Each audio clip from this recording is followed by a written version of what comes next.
2014 के बाद बाबा साहब आंबेडकर की प्रेरणा को आने वाली पीढ़ियों तक पहुंचाने के लिए अनेक महत्वपूर्ण कदम उठाए।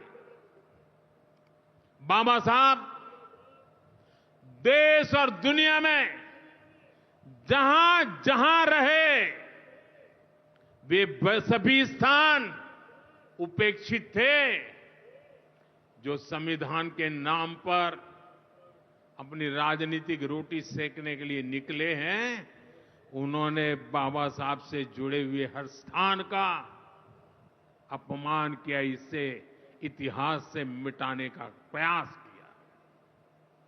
स्थिति ये थी कि मुंबई के इंदु मिल में बाबा साहब आंबेडकर का स्मारक बनाने के लिए भी देश भर में लोगों को आंदोलन करने पड़े।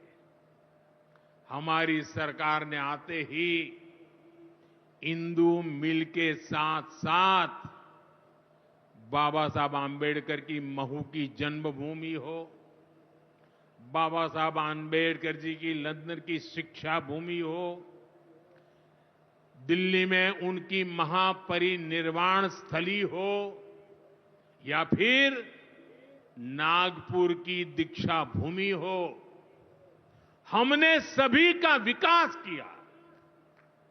इनको पंच तीर्थ के रूप में विकसित किया है।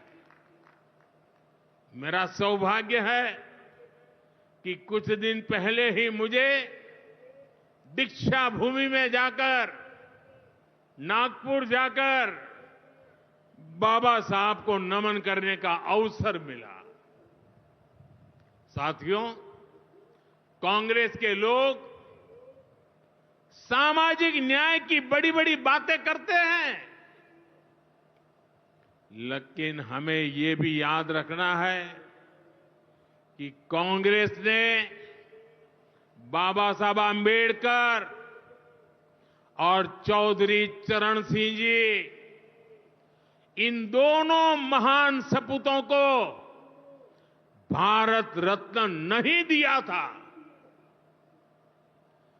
बाबा साहब आंबेडकर को भारत रत्न तब मिला जब केंद्र में भाजपा के समर्थन वाली सरकार बनी।